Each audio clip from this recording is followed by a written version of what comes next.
দর্শক সবাইকে আমন্ত্রণ RICL TMX বার জনতন্ত্র গণতন্ত্র অনুষ্ঠানে সবাইকে স্বাগত জানাচ্ছেন প্লাবন রহমান। আপনারা জানেন যে অনুষ্ঠানের মধ্যে আমরা দিনের গুরুত্বপূর্ণ বিষয়গুলো তুলে ধরার চেষ্টা করি। আজকে আমাদের আলোচনার বিষয় ঘোষণাপত্রে জনগণের ক্ষমতা ফিরবে কিনা বিষয় নিয়ে কথা বলতে স্টুডিওতে আছেন তিনজন গুরুত্বপূর্ণ অতিথি। তাদের সঙ্গে পরিচয় করে আমাদের সঙ্গে আছেন আজিজুর বাড়ি হেলাল, তথ্য গবেষণা সম্পাদক বিএনপি, আছেন রাজিকুজ্জামান রতন, সহ সাধারণ সম্পাদক বাংলাদেশের সমাজতান্ত্রিক দল বাসদ। একেবারে ডান দিকে আছেন নিজামুদ্দিন, যুগ্ম মুখ্য সংগঠক জাতীয় নাগরিক কমিটি। তিনজনকে স্বাগত জানাচ্ছি জনতন্ত্র গণতন্ত্রে।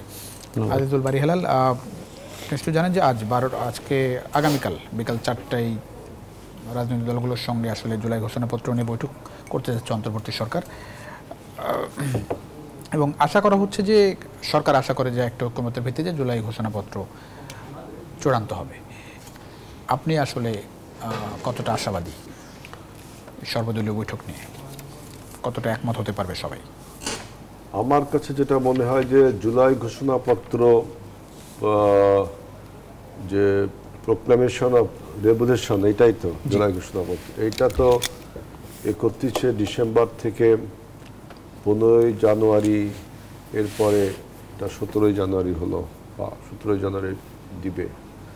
এখন রাজনৈতিক যদি ঘোষণাপত্রটা আমরা আগে সরকার কি দেয় এটা তো দেখা উচিত, সরকার কি দেয়। আর এটা যদি আপনি বলেন যদি ক্রিটিক্স করতে চান, আলোচনা বা সমালোচনা করতে চান, তাহলে বলবো যে 5ই আগস্টে যে ঘোষণা বা যে আকাঙ্ক্ষা, যে প্রত্যাশা, যে আশা নিয়ে আমরা গণ অভ্যুত্থান সম্পাদন করেছিলাম, মাফিয়াকে বিতাড়িত করেছিলাম, সেই আশা এবং আকাঙ্ক্ষা 5 মাস পরে যদি প্রস্তুত করা হয় তাহলে এটাকে অনেকটা ম্যানুফ্যাকচার্ড এবং ম্যানিপুলেশন মনে হবে। যে আশা এবং আকাঙ্ক্ষা যুদ্ধের সময় যেটা ছিল সেটা যদি আমি ওই সময় ঘোষণা করতাম তাহলে মনে করেন এই জিনিসটা একটা আমার কাছে মানানসই হতো। কিন্তু যেহেতু 5 মাস পরে যা করছেন তখন আমার কাছে মনে হয় যে এটা তো মানুষের আশা আকাঙ্ক্ষা প্রত্যাশাকে চাপিয়ে দেওয়া, ম্যানুফ্যাকচারিং, ম্যানিপুলেশন এরকমই মনে হয়। তারপরেও মানে আপনি এখন যেটা মনে করছেন 5ই আগস্টের আগে যে আশা আকাঙ্ক্ষা ছিল সেটাকে আপনি এক্সাজারেশন হয়তো করছেন, অতিরঞ্জিত করছেন, কখনো বাদ দিচ্ছেন, কখনো যোগ, এইসব প্রশ্ন তো চলেই আসে, তাই না? যে আমার 5ই আগস্টের আগে যে আশা আকাঙ্ক্ষা প্রত্যাশা ছিল সেটা তো আমরা সবাই মোটামুটি এইসব বিষয়ে ঐক্যবদ্ধ। এখন এটাকে যদি আবার আপনি রিঅ্যানাউন্সমেন্ট করতে চান তাহলে কিন্তু এখানে আমার ব্যক্তিগত অভিমত এটা যে এখানে কিছু ম্যানুফ্যাকচারিং, কিছু এক্সাজারেশন, কিছু ম্যানিপুলেশন হতেই পারে এবং সেটাই হওয়া স্বাভাবিক। এবং এইগুলোর সাথে রাজনৈতিক দলগুলোর যে আলোচনা হবে তখন দেখা যাবে আসলে এই জুলাই ঘোষণাপত্রটা কতটা প্র্যাগমেটিক, প্রয়োগ দিক থেকে কতটা এটা প্রায়োগিক কিনা, এটাও একটা বিষয়।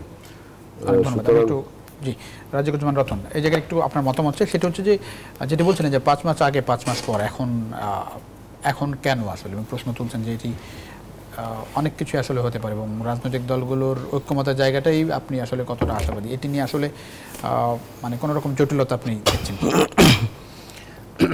জটিলতা তো কিছু তৈরি হয়েছে, চিন্তার ক্ষেত্রে জটিলতা তৈরি হয়েছে, সময় নিয়ে জটিলতা তৈরি হয়েছে, আকাঙ্ক্ষার কোনটা ধারণ করা হবে এবং কোনটাকে সামনে আনা হবে তা নিয়েও কিছু প্রশ্ন আছে। তা নাহলে তো এই সময়টা লাগার কথা ছিল না। এখন জটিলতাকে কি আমরা জিয়ে রাখবো না জটিলতা নিরসন করব সেটা নিয়ে একটা পদক্ষেপ নেওয়া হতে পারে। কিন্তু খেয়াল করে দেখুন, প্রোক্লামেশন সবসময় কিন্তু কর্মসম্পাদনের শুরুতে হয়। যেমন আমাদের বাংলাদেশের স্বাধীনতা যুদ্ধ 25শে মার্চ সেই কাল রাত্রিতে যখন ঝাঁপিয়ে পড়লো এরা আমাদের উপরে, পাকিস্তানিরা, 26 তারিখে আমরা বললাম আমরা স্বাধীনতার ঘোষণা দিলাম।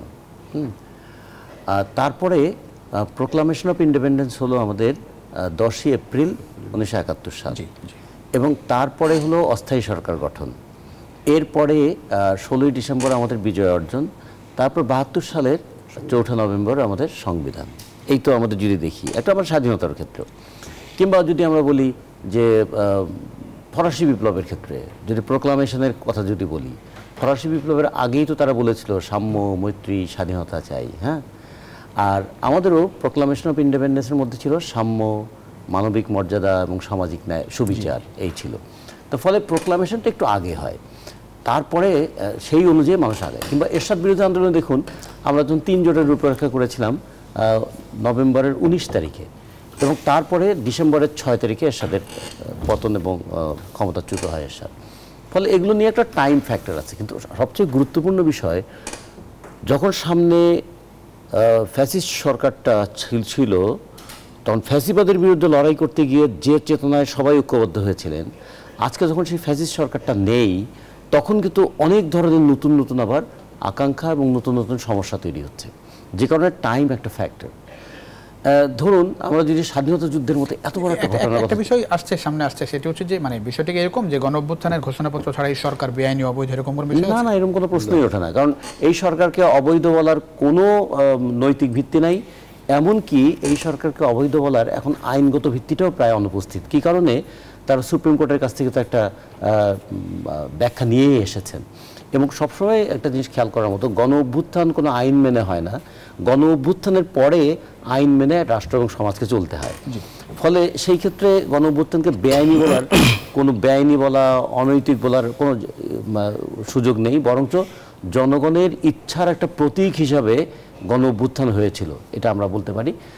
একটা জিনিস আমি একটু হিস্ট্রিকে একটু দেখতে চাই, সেটা দেখুন 1971 সালের 16ই ডিসেম্বর এত বড় বিজয় আমাদের অর্জিত হলো।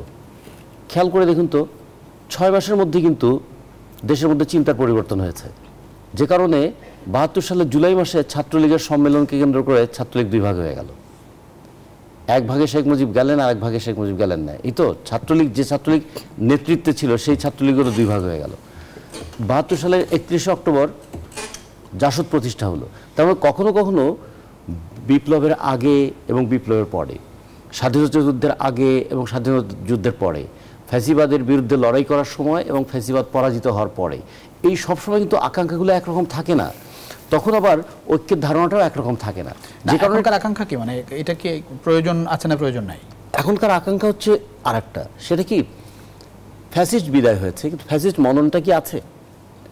শাসক বিদায় হয়েছে কিন্তু শাসকের শাসন ব্যবস্থার ধরনটা কি আছে? চেহারা বদল হয়েছে, শাসন ক্ষমতার চরিত্রটা কি বদল হয়েছে? এখন যদি এখন গার্মেন্টস শ্রমিক বলে, আমি 5ই আগস্টের আগেও মজুরির জন্য রাস্তায় আন্দোলন করতে গিয়ে গুলি খেয়েছি, 5ই আগস্টের পরেও আমি মজুরির জন্য রাস্তায় আন্দোলন করতে গিয়ে গুলি খাচ্ছি। কৃষক যদি বলে 5ই আগস্টের আগেও আমি ফসলের ন্যায্য দাম পাইনি, এখন আমি 75 পয়সায় ফুলকপি বিক্রি করছি, তাহলে তখন বলবে, তারা বলবে, কৃষক এবং শ্রমিক যারা আমাদের দেশের ভাস্ট মেজরিটি বলে যদি, তারা যদি বলে, আচ্ছা আপনারা আগস্টের আগে যা আমাদের আকাঙ্ক্ষা ছিল সেই আকাঙ্ক্ষা অনুযায়ী দেশটা পরিচালনা করবেন না? কিংবা ছাত্ররা যদি বলে, আমরা যে বৈষম্য বিরোধী ছাত্র আন্দোলনের এই যে আহ্বানটা করলাম, সবাই এটার সঙ্গে এসে যুক্ত হলো, হাজার হাজার লক্ষ লক্ষ মানুষ যুক্ত হলো, এত জীবনদান, আচ্ছা বৈষম্যের জায়গাগুলো কোথায় কোথায়, সেই জায়গাগুলোকে চিহ্নিত করে সেগুলো উৎপাদনের কাজটা কি আমরা শুরু করব না? অথবা রাজনৈতিক দলগুলো যদি বলে, একটা সুষ্ঠু আবাদ গ্রহণযোগ্য নির্বাচন এই দেশে হচ্ছিল না বলে একটা ফ্যাসিবাদের একটা আইনি কাঠামো তারা তৈরি করেছিলেন, তারা বলছে আমরা তো নির্বাচিত, ফলে এই নির্বাচনের কথা বলে তারা তাদের ফ্যাসিস্ট রেজিমটাকে যে স্থায়ী করেছিলেন, সুষ্ঠু আবাদ গ্রহণযোগ্য নির্বাচনের পরিবেশ কি তৈরি হচ্ছে? ফলে এখনকার আকাঙ্ক্ষাগুলো হচ্ছে এরকম। জি, অনেক ধন্যবাদ বক্তব্য পরিষ্কার। নিজামুদ্দিন, মানে এই জুলাই ঘোষণাপত্র মানে এই 5 মাস পরে আসলে কেন প্রয়োজন বলে মনে হচ্ছে আপনাদের? ধন্যবাদ আপনাকে। আমি শুরুতে আমাদের শাহ আজিজুল বারী হেলাল ভাইয়ের একটা প্রশ্নের সাথে দ্বিমত পোষণ করতে চাই। তিনি বলেছেন 5 মাস পরে যে জুলাই ঘোষণাপত্র হতে যাচ্ছে বা হবে, এই বিষয়ে জনগণের উপর কোনো কিছু চাপিয়ে দেওয়া হচ্ছে কিনা। দেখুন, একটা প্রোক্লেমেশন বা ঘোষণাপত্রের ভিত্তি তৈরি হয়, এটা মূলত ঐতিহাসিক, রাজনৈতিক এবং সাংস্কৃতিক একটা ভিত্তির প্রশ্ন থেকে আসে। এটার মাধ্যমে একটা বিপ্লব কিংবা অভ্যুত্থানের লক্ষ্য উদ্দেশ্য তার নৈতিক ভিত্তি এবং আইনগত ভিত্তি প্রতিষ্ঠা পায়। তো দেখুন, আমরা আমাদের এই জুলাই প্রোক্লেমেশনের যে ড্রাফটটা আপনারা লক্ষ্য করে দেখবেন, যেটা আমরা প্রচারপত্র আকারে সারা বাংলাদেশের জেলা, উপজেলা, ওয়ার্ড, বিভাগ এবং মহানগরগুলোতে আমরা সেটা বিতরণ করেছি। সেখানে আপনি লক্ষ্য করলে স্পষ্টত দেখতে পাবেন, আমরা সেখানে আমাদের 2000 শহীদের আমরা স্বীকৃতি চেয়েছি, আমাদের আহত যোদ্ধাদের স্বীকৃতি চেয়েছি। এই যে বৈষম্য বিরোধী ছাত্র আন্দোলনের নেতৃত্বে যে অভ্যুত্থান সংগঠিত হয়েছে, আমরা তাদের স্বীকৃতি চেয়েছি। আমরা এখানে 47, 71 এবং 24-এর যে আন্দোলনের যে লিগ্যাসি, সেটার একটা স্পষ্টতা এখানে বর্ণনা চেয়েছি। আমরা এখানে চেয়েছি এই জুলাই গণহত্যার যথাযথ বিচার আমরা সেখানে চেয়েছি। সুতরাং এই বিষয়গুলোর সাথে জনগণের সম্পৃক্ততা একেবারে স্পষ্টত। আমরা এখানে যখন জনসংযোগ করেছি, আমরা প্রচারপত্র বিতরণ করেছি, আমরা জনগণের অভূতপূর্ব আকাঙ্ক্ষা, উদ্দীপনা এবং তাদের সাপোর্ট পেয়েছি। তারা সবাই এই কিছু কমন প্রশ্নে একমত যে অবশ্যই গণহত্যার বিচার হইতে হবে, এবং তারা এই শহীদ আহতদের স্বীকৃতির ব্যাপারে কোনো জনগণের দ্বিমত থাকার এবং রাজনৈতিক দলগুলোর এবং বিপ্লবের কোনো অংশীজনের দ্বিমত থাকার কোনো কথা আমি দেখছি না। আর যেটা আপনি বলতেছেন সেটা 5 মাস পরে, দেখুন আমরা কিন্তু এটা উল্লেখ করেছি, এটা রেট্রোস্পেক্টিভ বা বুথাপেক্ষ প্রোক্লেমেশন আমরা সরকার কাছে আবেদন জানিয়েছি, আমরা একটা ঘোষণাপত্র জারি করতে, যেটা আমরা আমাদের প্রস্তাবনা আমরা দিয়েছি আর কি। তো এটা দেরিতে না হলেও, না হওয়ার চাইতে দেরিতে হওয়াটাই উত্তম, আমরা সেটা মনে করছি। মানে এটা কি ধরেন ওই সময় হওয়াটাই বেশি জরুরি ছিল, এখন কি এটা ফিল করছেন ধরেন এটা যেটি বলছিলেন যে আকাঙ্ক্ষার পরিবর্তন, এটা তো বলার অপেক্ষা রাখে না। একটা বিপ্লব বা গণঅভ্যুত্থান পরবর্তী একটা ঘোষণাপত্র হওয়াটাই বাঞ্ছনীয় ছিল এবং সেটা অনেক বেশি মোর ইফেক্টিভ ছিল, কিন্তু এটা একেবারে না হওয়ার চাইতে বিলম্বে হওয়াটাও আমরা যৌক্তিক। আর কি কি থাকছে এর মধ্যে? জি, আর কি কি থাকছে? আপনারা ড্রাফট যেটা দিয়েছেন, রাজনৈতিক দলগুলোর সঙ্গে এমনি অনানুষ্ঠানিক কোনো আলোচনা হয়েছে এটা নিয়ে আপনাদের? রাজনৈতিক দলগুলোর সাথে ফরমাল কোনো আলোচনা না হলেও ইনফরমাল আলোচনা হয়েছে, তবে সেটা কোনো নিয়ম মেনে হয়নি, ইনফরমাল আলোচনা হয়েছে এই বিষয়গুলো নিয়ে। কিন্তু রাজনৈতিক দলগুলো তো আপনি দেখেন এই অভ্যুত্থানে যে বৈষম্য বিরোধী ছাত্র আন্দোলনের নেতৃত্বে যে এই অভ্যুত্থানটা সংগঠিত হয়েছিল, তখন কিন্তু ছাত্রদের ডাকে প্রত্যেকটা রাজনৈতিক দল, বিপ্লবের অংশীজন, সামাজিক সাংস্কৃতিক সংগঠনগুলো তাদের ব্যানার ছাড়াই তারা এই বিপ্লবে অংশগ্রহণ করেছিল। কিসের কারণে? কারণ ছিল গত 15টা বছরে প্রত্যেকটা মানুষ তার স্ব ক্ষেত্রে বঞ্চিত ছিল। এখানে নির্বাচন সংগঠিত হয়নি একটা লম্বা সময় ধরে, কেউ কেউ চাকরি প্রত্যাশী ছিল, যোগ্য ছিল, তারা বঞ্চিত হয়েছিল কোটা প্রথার কারণে, এবং কি বাকস্বাধীনতা ছিল না, মানুষের রাজনৈতিক অধিকারগুলো বঞ্চিত ছিল। তো সেই জায়গা থেকে মানুষ একটা পয়েন্টে এসে একমত হয়েছিল, যেটা যে এই ফ্যাসিস্ট সরকারের পতন। দেখুন 3রা আগস্ট নাহিদ ইসলাম যেই এক দফার ঘোষণা দিয়েছিলেন, সেখানে কি দিয়েছিলেন? ফ্যাসিবাদী ব্যবস্থার বিলোপ এবং নতুন রাজনৈতিক বন্দোবস্ত। এখন ফ্যাসিবাদী ব্যবস্থার বিলোপ বলতে যদি আপনি মনে করেন শুধু শেখ হাসিনার পতন, তাহলে এটা আমার মনে হয় ভুল ব্যাখ্যা হবে। কিন্তু দেখেন শেখ হাসিনার পতন হয়ে যাওয়ার পরেও শেখ হাসিনার ফুল সেটআপ কিন্তু এখনো বিদ্যমান। আমরা সেখানে সংস্কার আলাপের কথা বলছি, প্রত্যেকটা দিক বিভাগের রাষ্ট্রীয় কাঠামোর যৌক্তিক সংস্কারের কথা বলছি। কিন্তু যেই ঐক্য ধরেন ফ্যাসিস্ট পতনের সময় ছিল, আপনাদের ডাকে যখন সবাই আসলো বৈষম্য ছাত্র আন্দোলনে, এখন সেই ডাকে সবার সাড়া পাচ্ছেন? দেখুন, আমাদের ছাত্র জনতার ডাকে যখন দলমত নির্বিশেষে সবাই এই আহ্বানে এসেছিল, তখন তারা চেয়েছিল আমাদের যে এক দফা দাবি ছিল ফ্যাসিবাদী ব্যবস্থার বিলোপ এবং নতুন রাজনৈতিক বন্দোবস্ত। তো শেখ হাসিনার পতনে সবাই আমাদের সাথে একমত ছিল, কিন্তু এই পতন পরবর্তী সময় যখন আমরা সংস্কার আলাপ তুলেছি, যখন আমরা রাষ্ট্রীয় কাঠামোর গত এই রাষ্ট্রীয় দুর্বলতার কারণে কাঠামোগত এই ফ্যাসিস্ট রেজিমের যে করা সাংবিধানিক, এই সংবিধানের দোহাই দিয়েই কিন্তু সাংবিধানিক বাধ্যবাধকতা রক্ষার নামে গত 3টা ইলেকশন, একটা নামমাত্র ইলেকশন হয়েছে, যেখানে কোনো গণতন্ত্র ছিল না, এবং এই প্রাতিষ্ঠানিক দুর্বলতার কারণেই কিন্তু গত 15 বছরে প্রায় 29 লক্ষ টাকা দেশের বাইরে প্রচার করা হয়েছিল। আপনি নিউজ দেখেছেন হয়তো, দেখেছেন জর্জরিত ঋণের পরিমাণ হচ্ছে প্রায় 6 লক্ষ কোটি টাকা, যেখানে ঋণ খেলাপি হচ্ছে 2 লক্ষ কোটি টাকা। এগুলো কেন হয়েছে? এখানে প্রাতিষ্ঠানিক কোনো স্বাধীনতা নেই। আমরা সেই সংস্কারের কথা বলতেছি, যখনই আমরা এই যৌক্তিক সংস্কারের কথা বলতেছি এবং সংস্কার পরবর্তীতে নির্বাচন আলাপের কথা বলতেছি, তখনই আলোচনা মূলত এখানে আমাদের রাজনৈতিক দলগুলোর সাথে একটা মতদ্বৈরত্ব সৃষ্টি হয়েছে। কেন হচ্ছে বলে মনে হয় এটা? তারা সংস্কার চাচ্ছে না। আমরা বরাবরই বলে আসতেছি যে বিদ্যমান রাষ্ট্রীয় কাঠামো, এটার যৌক্তিক সংস্কার ছাড়া যে কোনো বৃহৎ রাজনৈতিক দল যদি ক্ষমতায় আসে, তারা এই কাঠামোর কারণেই সবচেয়ে বড় ফ্যাসিস্ট হতে বাধ্য। অনেক ধন্যবাদ আজিজুল বারী হেলাল। দেখেন, দলগুলো সংস্কার চাচ্ছে না, এটা ঠিক না, এটা তার মিস অ্যাজাম্পশন। সংস্কার তো বিএনপি প্রথম চেয়েছে, তাই না? আমরা সংস্কার চেয়েছি, যে ন্যূনতম যে সংস্কার করে দেশকে একটি রাজনৈতিক সরকার প্রতিষ্ঠা করা। এই বিষয়ে অনেক আলাপ হয়েছে, আমি এটা বলতে চাচ্ছি না। আর একটা বলা হচ্ছে যে তাহলে ধরুন এই বিষয়টা বেশি সামনে আসছে কেন, যে বিএনপি সংস্কার চাচ্ছে না, দলগুলো নির্বাচনমুখী বেশি, এই কথাগুলো তো বেশি এসেছে। না, নির্বাচনের জন্য বেশি উতলা হয়ে গেছে, নির্বাচন চাবে, এটাই স্বাভাবিক। এখন যদি বলেন যে স্টুডেন্ট যে পড়তে পারবে না, তাকে পড়াশোনা করার দরকার নেই, তাকে রাজনীতি করতে হবে, তা রাজনৈতিক দলগুলোর কাজ কি? ক্ষমতা অর্জন করা। ক্ষমতা অর্জন করার ওয়েটা কি? To achieve the power, what is the way? নির্বাচন চাওয়ার দোষের কি? এখন যেটা বলা হচ্ছে যে এই যে প্রোক্লেমেশন অফ রেগুলেশন, এটা আমি কিন্তু বলছি যে যেটা প্রকাশ করা হবে এটা দেখে কমেন্ট করা উচিত। কিন্তু আপনি যখন লিগেসি নিয়ে কথা বলছেন যে 47, 71, 90, 24 এগুলো তো ইতিহাস, সে ইতিহাস লেখার দায়িত্ব কি রাজনীতিবিদদের না ঐতিহাসিকদের? সেই ইতিহাস যদি আপনি লিখতে চান নতুন করে এবং সেই ইতিহাস যদি আমাদের মানতে হয়, তাই চাপিয়ে দেওয়া হলো না? আওয়ামী লীগও তো এই কাজটি করেছিল 71। তাহলে এটা কিভাবে হবে? ইতিহাস ঐতিহাসিকদের লেখার দায়িত্ব, তারা লিখবে, আপনি কতটা গ্রহণ করবেন। এর সাথে ঘোষণাপত্রের কোনো আমি সম্পর্ক না। বরঞ্চ দেখেন যে আজকে যে নির্বাচন, না ধরেন এই যে গণঅভ্যুত্থান হলো সেখানে যারা মানে নিহত হলেন, শহীদ হলেন, এটা তো সেই স্বীকৃতি তারা চাইতে পারেন না? অবশ্যই আমি তো এইসব বিষয়ে আমি তো শুধু লিগেসির কথা বললাম, ইতিহাসের কথা। 41, 71, 47, 71, 90, 24 কথা বলছি। আপনি দেখেন যে আজকে আপনার সংবিধান সংস্কার কমিটি আপনার একটা প্রস্তাব পেশ করলো, সেখানে একটা জিনিস আমার খুব খটকা লাগলো, যেটা আমি এখন উপস্থাপন করতে চাই, যে আপনার 10% নির্বাচন আসনে, 300 আসনে 10% তরুণদের নমিনেশন নিশ্চয়তা দিতে হবে দলগুলোর। হ্যাঁ, এইটা ফিলোসফিক্যালি কি কতটুকু কারেক্ট? কারণ আমাদের দেশে মানুষকে, ছাত্রদেরকে শিক্ষামুখী করবেন না রাজনীতিমুখী করবেন?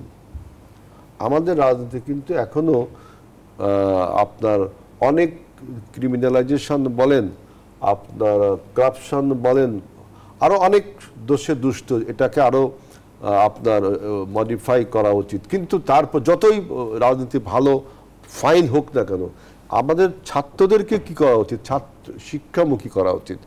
আপনি 21 বছর বয়সের একজন ছাত্র নির্বাচন করতে পারবে, এটা ভেরি ফাইন, আই সাপোর্ট ইট, যে 21 বছর হলে তিনি নির্বাচনে অংশগ্রহণ করতে পারবেন, ভোট দিতে পারবেন, নিজেও প্রার্থী হতে পারবেন। কিন্তু আপনি বাধ্যতামূলক করে দিচ্ছেন কেন যে প্রত্যেকটা দলের 10% এই তরুণদের নমিনেশন দিতে হবে? তারই বুঝছেন আমাদের যে আগামী প্রজন্ম যারা দেশটা চালাবে তাদের শিক্ষা এবং মানসিকভাবে কতটা বিপদগ্রস্তর দিকে আমরা ঠেলে দিচ্ছি বুঝে শুনে।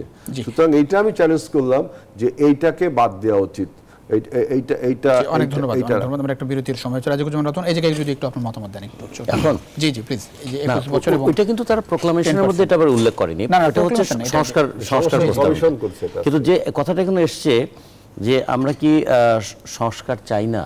রাজনৈতিক দলগুলো তো সংস্কার চায়। প্রধানত সংবিধানের কিছুটা সংস্কার না করলে তো এই সরকারের আইনগত ভিত্তিটাই থাকবে না। ফলে সংস্কার তো মাস্ট, মানে এটা হচ্ছে অনেক সময় ঘাড়ের উপরে এসে পড়ে না। এখন যদি আমরা অন্তর্বর্তীকালীন সরকারটাকে আইনসঙ্গত করতে চাই, তাহলে তো আমাদের সংবিধানের 7 ক খ এগুলো তো সংশোধন করতেই হবে।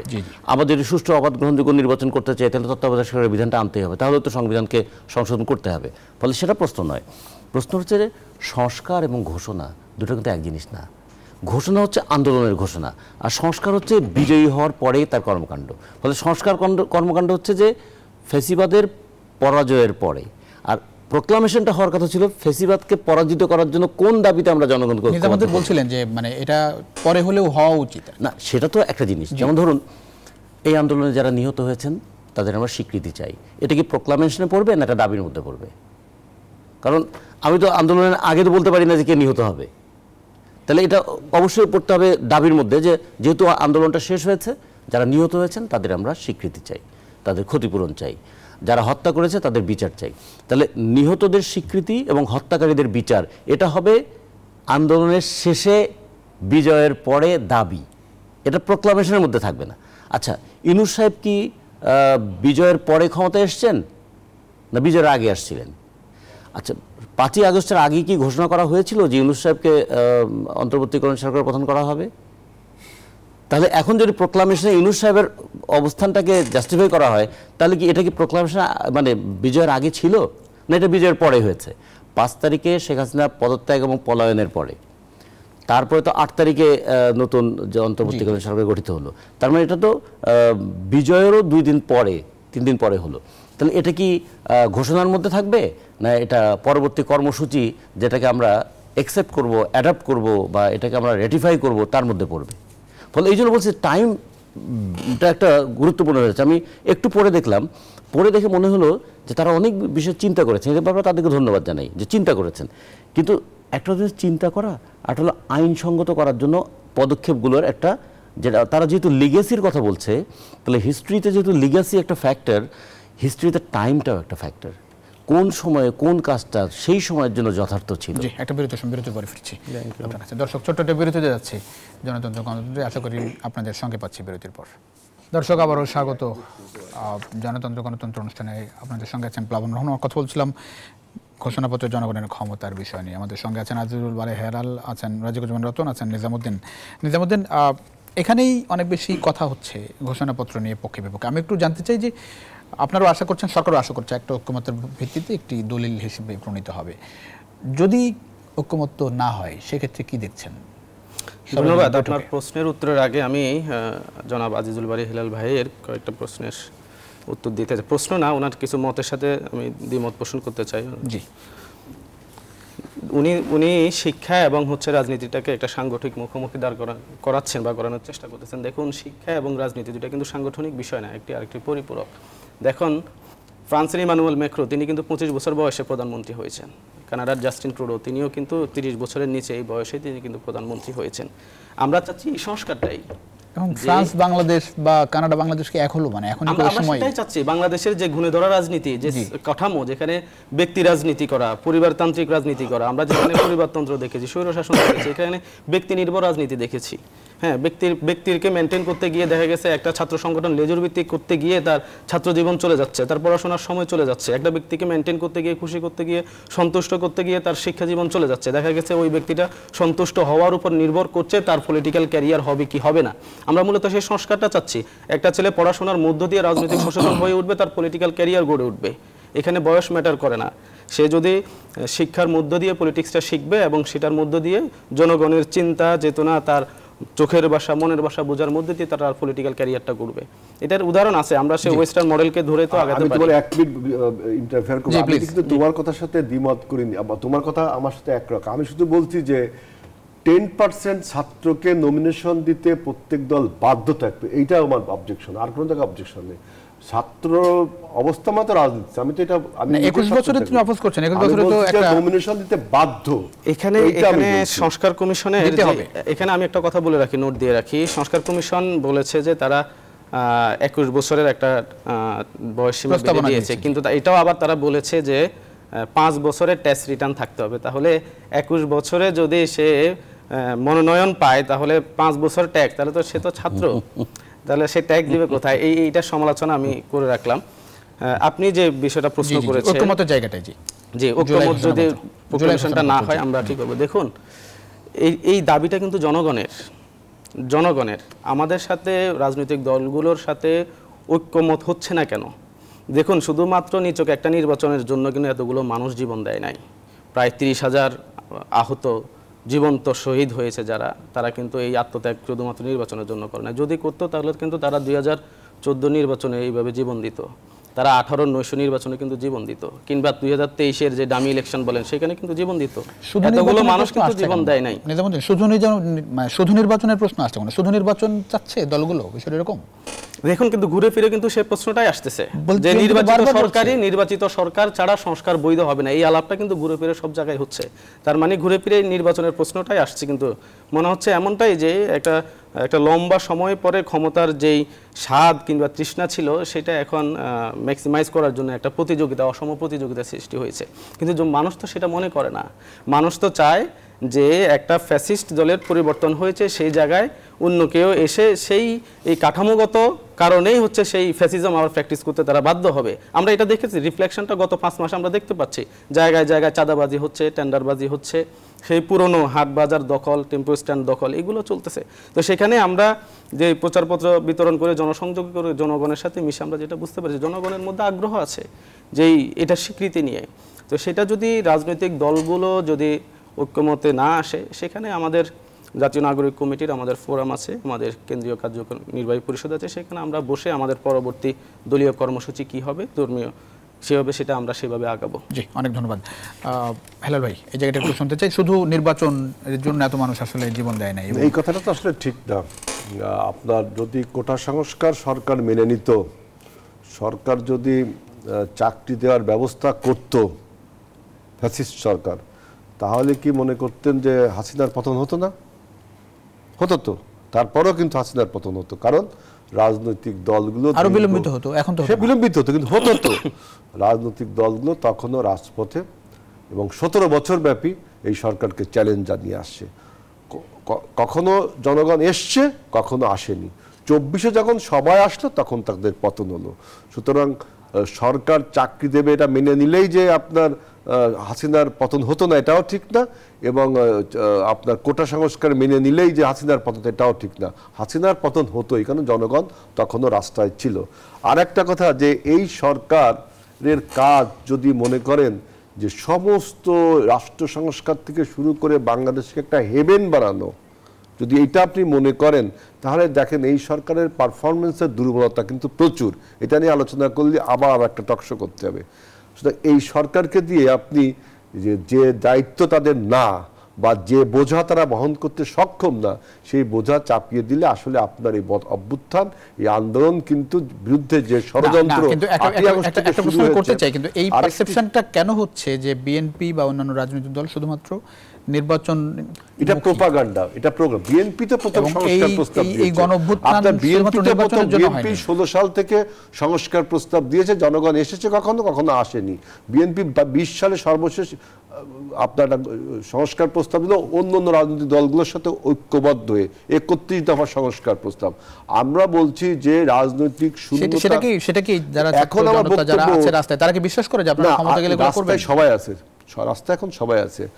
নাগরিক কমিটি যে সমস্ত কথাবার্তা এখন যে রাষ্ট্র সংস্কার করার জন্য যা যা ভালো ভালো কথা, সব সাথে আমি একমত, সব কথাই দরকার। তারা সেটা যদি তাদের নির্বাচনী ম্যানিফেস্টোয় দেয় এবং জনগণ যদি তাদের ডাকে আসছে, যেহেতু নির্বাচনে অবশ্যই সে জয়লাভ করবে, কোনো সমস্যা নেই। কিন্তু আপনি নির্বাচনকে ঠেকিয়ে, গণতন্ত্রকে রুদ্ধ করে আপনি বাংলাদেশকে আপনি ডিকটেট করছেন যে এইটা এইটা এইটা এইটা করতে হবে। যেমন দেখেন, আমি বললাম, আমার কথাটা হয়তো মিস ইন্টারপ্রেট করছে, আমি কিন্তু নিজে একজন ছাত্র নেতা, অর্থাৎ ছাত্র অবস্থায় মানুষের রাজনৈতিক উন্মেষ ঘটবে এই তত্ত্ব নিয়েই তো ছাত্র রাজনীতি করেছিলাম।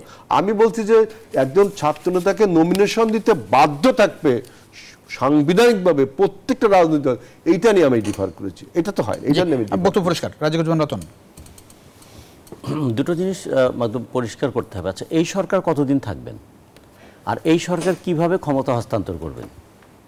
এই সরকার নিশ্চয়ই অন্তহীন কালের জন্য থাকবেন না। আবার এই সরকার যদি ক্ষমতা হস্তান্তর করতে চান, তার একটা পদ্ধতি লাগবে তো। আবার কি তাহলে একটা গণঅভ্যুত্থানের মধ্য দিয়ে সরকার ক্ষমতা সরাতে হবে, নাকি একটা নির্বাচনের মধ্য দিয়ে ক্ষমতা যেতে হবে? ফলে নির্বাচন একটা আসছেই, নির্বাচনটা কখন হবে, টাইম একটা ফ্যাক্টর। কিন্তু উইদাউট ইলেকশন আপনি কিভাবে ট্রান্সফার অফ পাওয়ারটা করবেন বলেন তো? ফলে কেউ যদি বলে শুধু নির্বাচন চাইছেন কেন, তাহলে নির্বাচন আসলে একটা ক্ষমতাটাকে হস্তান্তর করার একটা পদ্ধতি তো লাগবে। হয় নির্বাচনের মধ্য দিয়ে ক্ষমতাটাকে হস্তান্তর করতে হবে, নাহলে আর একটা অভ্যুত্থানের মধ্য দিয়ে এই সরকারকে উচ্ছেদ করতে হবে। তাহলে জনগণ কোনটা বেছে নেবে? এখন জনগণ বলতে অবশ্যই তাহলে নির্বাচনের মধ্যে দিয়েই আমরা যাই, কারণ একটা অভ্যুত্থান তো আমরা করলাম। ফলে এটাও কিন্তু একটা জনগণের আকাঙ্ক্ষার বিষয়। 2 নম্বর হচ্ছে যে আমরা যদি বলি যে আমরা একটা নতুন সংবিধান করব, আচ্ছা সেটার জন্য তো একটা সংবিধান সভা লাগবে, তাই সেই সংবিধান সভা তৈরি করতে গেলেও তো একটা নির্বাচন লাগবে। অথবা যদি বলি না, আমরা একটা নির্বাচিত পার্লামেন্টের মধ্য দিয়ে এই বর্তমান সরকারের বৈধতা দেব, তাহলেও একটা নির্বাচন লাগবে।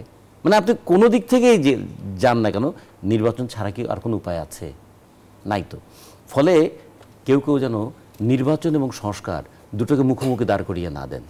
যেমন করে রাজনৈতিক দল করছে নাকি না, এই এখন আমরা আলোচনার মধ্যে শুনছি না, শুধু নির্বাচন চায় অনেকে। যেমন ধরুন, আওয়ামী লীগ যে কাজটা করতো, উন্নয়ন না গণতন্ত্র, এই কথা বলে উন্নয়নের নামে লুণ্ঠন চালিয়েছে, আর গণতন্ত্রকে সংকুচিত করতে গিয়ে দমনপীড়ন চালিয়েছে। তা আমরা তো লুণ্ঠনেরও বিরোধিতা করেছিলাম, দমনপীড়নেরও বিরোধিতা করেছিলাম। আমরা বলেছিলাম যে উন্নয়নটাও গণতান্ত্রিক পদ্ধতিতে হতে হবে, যাতে জবাবদিহি থাকে। কেন 1 কিলোমিটার রাস্তা তৈরি করতে এত খরচ হয়? কেন যার 2 দিন আগে তেমন কিছু ছিল না, এখন তিনি 1000 কোটি টাকার মালিক হন? কিভাবে দেশের টাকা বিদেশে চলে যায়? কেন মেগা প্রকল্পের নামে মেগা লুণ্ঠন হয়? এই কেনগুলোর উত্তর করতে গেলে একটা জবাবদিহিমূলক ব্যবস্থা লাগবে, সেই কারণে একটা নির্বাচন লাগবে, সেই কারণে একটা গণতান্ত্রিক ব্যবস্থা লাগবে। তা নাহলে নির্বাচনের প্রতি আলাদা যেসব যাই হোক না কেন নির্বাচনের মধ্য দিয়ে জনগণের ম্যান্ডেট নিয়ে করতে হবে। সেটাই আমরা বলছি যে এই জন্য একদিকে যেমন উন্নয়ন আর গণতন্ত্রকে মুখোমুখি দাঁড় করানো হয়েছিল। এখন যেন সংস্কার আর নির্বাচনকে যেন মুখোমুখি দাঁড় করা না হয়। এখন যে গণভোটের মধ্যে যে সরকার আসলো এটিকে একটা সুযোগ হিসেবে দেখেন কিনা? অবশ্যই এটা সুযোগ, শুধু সেই সুযোগটা সুযোগ বলবো না, জি এটা শিক্ষা বলবো। সুযোগ তো অনেক ভাবে মানুষ নিতে পারে, এটা শিক্ষা। কি যত বড় মধ্যে কোনো সংস্কার না, যত বড় দমন নিপীড়নই চালান না কেন আপনি ক্ষমতায় থাকতে পারবেন না। একটা সময় জনগণের মুখে প্রতিবাদের মুখে আপনাকে পড়তেই হবে। দুই, আর একটা শিক্ষা কি, যে দলগুলো আগে যেভাবে চলেছিল এখন সেভাবে চলতে পারবে না, দলগুলোকেও তাদের বলতে হবে। তিন, আমাদের সংবিধানটা যেমন ছিল তেমন করে সংবিধানটা কাজ করবে না, প্রশাসন যেমন করে কাজ করেছিল তেমন করে কাজ করবে না, পুলিশ যেমন করে কাজ করেছিল তেমন করে কাজ চলবে না। ফলে এই যে শিক্ষাগুলো, এগুলোই আমরা ভবিষ্যৎ প্রজন্মের কাছে তুলে দিতে চাই। একটা ছোট্ট বিরতি নিয়ে ফিরছি। দর্শক, ছোট্ট বিরতিতে যাচ্ছি আবারও RICL জনতন্ত্র গণতন্ত্রে। আশা করি আপনাদের সঙ্গে পাচ্ছি বিরতির পর। দর্শক, আবারও স্বাগত। RICL TMX বার জনতন্ত্র গণতন্ত্র, আপনাদের সঙ্গে আছেন প্লাবন রহমান। আমরা কথা বলছিলাম ঘোষণাপত্র, জনগণের ক্ষমতা নিয়ে। নিজামুদ্দিন, হেলাল ভাই একটা কথা বলছিলেন যে আপনারা যা ইচ্ছা তাই করতে পারেন, কিন্তু জনগণের ম্যান্ডেট নিয়ে দল ঘোষণা করার পর জনগণ যদি আপনাকে ম্যান্ডেট দেয়, ক্ষমতায় এসে সংস্কার হোক, যা ইচ্ছা তাই করা সম্ভব। এখন কি নির্বাচনকে ঠেকিয়ে দিয়ে এটা আসলে কাম্য না? বৈষম্য বিরোধী ছাত্র আন্দোলন, জাতীয় নাগরিক কমিটি কিংবা আমরা যারা আছি, আমরা কখনো নির্বাচনের বিরুদ্ধে অবস্থান করিনি, কিংবা নির্বাচনকে ঠেকিয়ে দেওয়ার যে প্রশ্নটা আসছে সেই বিষয়ে গণতন্ত্র ঠেকিয়ে দিয়ে বলতে নির্বাচনকে মানে যতটা সম্ভব আমাদের অবস্থান একেবারেই ক্লিয়ার। আমরা নির্বাচন অবশ্যই চাই, গণতন্ত্রের একটা অবিচ্ছেদ্য পার্ট হচ্ছে নির্বাচন। কত পরে চান নির্বাচন? সেটা নির্বাচন আমরা সেখানে দেখুন, সংস্কার কমিশনগুলো দুই ধরনের সংস্কার প্রস্তাব দিয়েছে, একটা হচ্ছে স্বল্পমেয়াদী এবং হচ্ছে এটা দীর্ঘমেয়াদী। ডক্টর ইউনূস সাহেব, প্রধান উপদেষ্টা, তিনি একটা কথা বলেছেন যে নির্বাচনটা হচ্ছে একটা চলন্ত ট্রেন, যেটার যাত্রা শুরু হয়েছে, এটা চলতে থাকবে, এর মধ্যে আমরা কিছু কাজও সেরে ফেলবো, এবং এই ট্রেনের যাত্রাটা ততক্ষণ পর্যন্ত চলবে যতক্ষণ পর্যন্ত আমরা ট্রেনের পাটাতন তৈরি করতে থাকবো।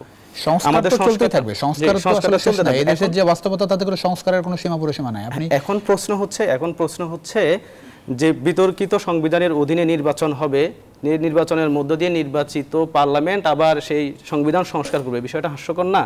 আমরা তো আমাদের আহ্বায়ক মহোদয়, সদস্য সচিব একাধিক মিডিয়াতে বলেছেন যে আমরা গণপরিষদ নির্বাচন চাচ্ছি, সেই গণপরিষদেই একটা সংবিধান সংস্কার করবে এবং তাদের সেই গণপরিষদের একটা আইন কিংবা তাদের একটা বোঝাপড়ার ভিত্তিতে একটা পার্লামেন্ট হবে, একই সাথে দুইটা নির্বাচন একসাথে হবে। আপনি নির্বাচন কবে দেখছেন, এই বছর না 26? সেটা আমাদের ডক্টর মোহাম্মদ ইউনূস প্রধান উপদেষ্টা, তিনি তো বলেছেন এই বছরের শেষের দিকে কিংবা আগামী বছরের মাঝামাঝি সময় নির্বাচন অনুষ্ঠিত হতে পারে। তার মধ্যে হবে বলে মনে হচ্ছে আপনার, নাকি সেটা তো সরকারের প্রধান উপদেষ্টা সেটাই বললো।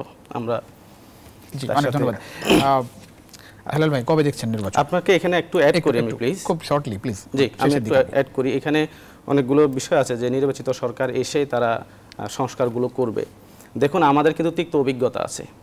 ৭১ পরবর্তী, মুক্তিযুদ্ধের পরবর্তী যে সাম্য, মানবিক মর্যাদা এবং সামাজিক সুবিচারের যেই মহান স্লোগান নিয়ে যে মুক্তিযুদ্ধ হয়েছিল, পরবর্তীতে ৭২-এ যে মুজিববাদী সংবিধানের বাঙালি জাতীয়তাবাদ এনে যেই এই বাংলাদেশের জনগণকে যেই বিভাজিত করা হলো এবং বিভাজনে যে বীজ বপন করা হলো, যে মুক্তিযুদ্ধের যে স্লোগান সাম্য, মানবিক মর্যাদা এবং সামাজিক সুবিচার, সেটা রক্ষা হয়নি। আমরা বাংলাদেশ বিনির্মাণের, বাংলাদেশের জাতীয়কে ঐক্যবদ্ধ করার যে সম্ভাবনা সৃষ্টি হয়েছিল সেটাকে আমরা কাজে লাগাতে পারি নাই।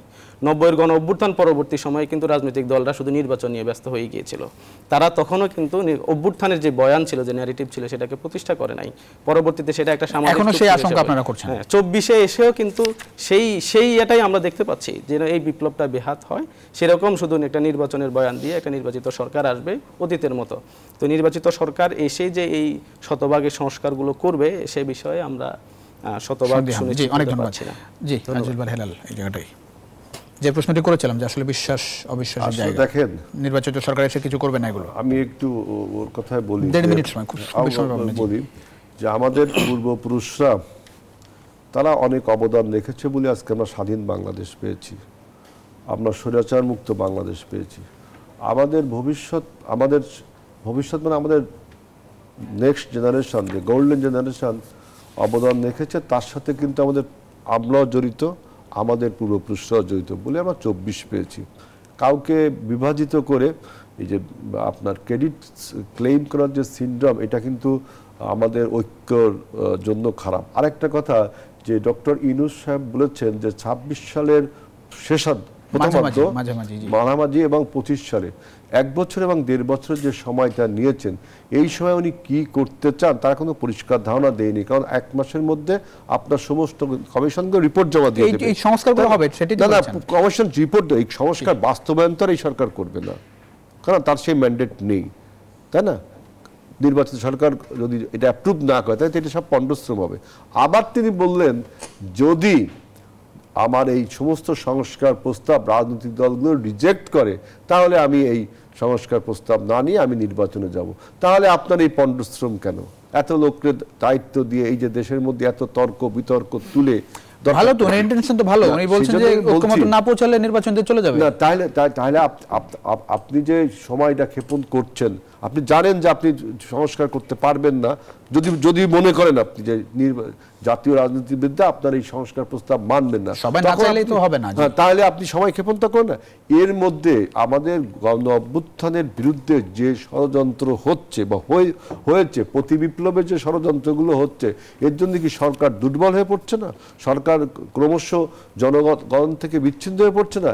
এবং পরবর্তী নির্বাচনে যে নির্বাচিত সরকারটা হবে, সেও কিন্তু এই ক্ষতগুলো নিয়ে তাকে চলতে হবে। অনেক বিতর্ক তৈরি করলো। এই জন্য বলছি দ্রুত রাজনৈতিক একটা সরকারের কাছে ক্ষমতা, এটাই কি সমাধান আসলে? মানে এত অভ্যুত্থানের পরে এটা চূড়ান্ত সমাধান নয়, কিন্তু সমাধানের পথে তো কোনোভাবে আমাদের যেতে হবে। দুইটা বিষয় কিন্তু একটু প্যারাডক্সিক্যাল মনে হয়। যেমন ধরুন, বিতর্কিত সংবিধানের অধীনে নির্বাচন করে সেই নির্বাচনের মধ্য দিয়ে সংবিধান সংশোধন, এটা কি হাস্যকর নয়? এরকম যদি বলে, আচ্ছা ওই বিতর্কিত সংবিধানের অধীনে শপথ কি নেওয়া হয়েছে না? এবং যে কোনো সংবিধান, পৃথিবীর সবচেয়ে সেরা সংবিধানও কিন্তু এই কথা বলা থাকে যে জনগণের অভিপ্রায় অনুযায়ী সংবিধান সংশোধন করা যায়। তো ফলে এটা তো থাকতেই হবে। 1 2 নম্বর হচ্ছে যে আচ্ছা মুজিববাদী সংবিধান বলতে কোনো সংবিধান কি ছিল বাংলাদেশে? আওয়ামী লীগ ক্লেম করেছে, কিন্তু এটা কিন্তু মুজিববাদী সংবিধান নয়, এটা মুক্তিযুদ্ধের মধ্য দিয়ে অর্জিত সংবিধান। এবং তার মধ্যে আমরা বলেছিলাম অনেক দুর্বলতা সেই সংবিধানে ছিল, সেই দুর্বলতাগুলো তো দূর হয়ই নাই, বরঞ্চ 17টা সংশোধনীর মধ্য দিয়ে আরও নতুন নতুন দুর্বলতা সংযোজিত হয়েছে। ফলে সেগুলো তো সংশোধন হতেই হবে। 3 নম্বর হচ্ছে, যদি বলি যে আমরা এই সরকার থাকলে তিনি কি জনগণের সব আকাঙ্ক্ষা পূরণ করতে পারবেন? আসলে কোনো সরকার এককভাবে জনগণের সব আকাঙ্ক্ষা পূরণ করতে পারে না। এই জন্য তো নির্বাচনের মধ্য দিয়ে জনগণের কাছে একটা যাচাই করার শক্তি দেওয়া হয়। এখন যে নির্বাচন সংস্কার নিয়ে যতটা আলোচনা সমালোচনা দেখছেন, সেটাকে আপনি পজিটিভলি দেখছেন নাকি? অবশ্যই আমি এটা পজিটিভলি দেখছি। মানুষ যে বিতর্ক করছে, এই বিতর্কটাকে আমি খুব পজিটিভ মনে করি, যে প্রত্যেকেই কথা বলছেন এবং এই কথা বলার মধ্য দিয়ে সে কথা বলার একটা সাহস অর্জন করছে, কথা বলার একটা শক্তি অর্জন করছে। এখন দরকার এই শক্তির সঙ্গে যুক্তিটাকে নিয়ে আসা। যদি যে বয়ান দিয়ে আওয়ামী লীগ ফ্যাসিজম কায়েম করেছিল, এখন যারা আছেন তারাও যদি সেই বয়ান দিয়ে কলম ভেঙে দেব, তারপরে উচ্ছেদ করে ফেলবো, ছুঁড়ে ফেলবো, কবরে ফেলে কবরস্থ করব, এরকম কথা যদি বলতে থাকে, তাহলে কিন্তু দেখুন মুখগুলো পাল্টে গেল, বয়ানটা একই রকম থেকে গেল। একদম শেষ করব, এক লাইন 10 সেকেন্ড পাবেন। জি, আমি ওনার সাথে বলতেছি, উনি যে সংবিধানটাকে মুক্তিযুদ্ধের সংবিধান বলতে, আমি এটার সাথে দ্বিমত পোষণ করতেছি। দেখেন, এই সংবিধানটা করেছে কে? এই সংবিধানটা কিন্তু 70-এর নির্বাচনে যারা সংসদ সদস্য ছিল তাদের অধীনে কিন্তু এই সংবিধানটা হয়েছে, এবং সেখানে সবাই ছিল আওয়ামী লীগের সংসদ সদস্য। সেখানে একমাত্র বিরোধী দলীয় নেতা ছিলেন সুরঞ্জিত সেনগুপ্ত, এবং তিনিও কিন্তু সেখানে স্বাক্ষর করেন নাই। এটাকে কোনোভাবে মুক্তিযুদ্ধের সংবিধান বলা যাবে না। এবং এই সংবিধানে মুক্তিযুদ্ধের যেই মূল বয়ান, সাম্য, মানবিক মর্যাদা, সামাজিক সুবিধা, সেটার রিফ্লেকশন এখানে হয়নি। দেখেন, পলিটিক্যাল দলগুলোর ইন্টেনশনের কারণে এই সংবিধানকে তাদের ইন্টারেস্ট ম্যাক্সিমাইজ করার জন্য নেগেটিভলি এই সংবিধানকে অ্যামেন্ডমেন্ট করা হয়েছে। যেমন আমরা দেখছি আপনার প্রধান বিচারপতি। ধন্যবাদ দিতে হচ্ছে আপনাদের তিনজন অসংখ্য ধন্যবাদ। দর্শক, এই ছিল আজকের জনতন্ত্র গণতন্ত্র। দেখা হবে অন্য সময়। সে পর্যন্ত ভালো থাকবেন সবাই। আশা করি নিউজ চ্যানেলের সঙ্গে থাকবেন।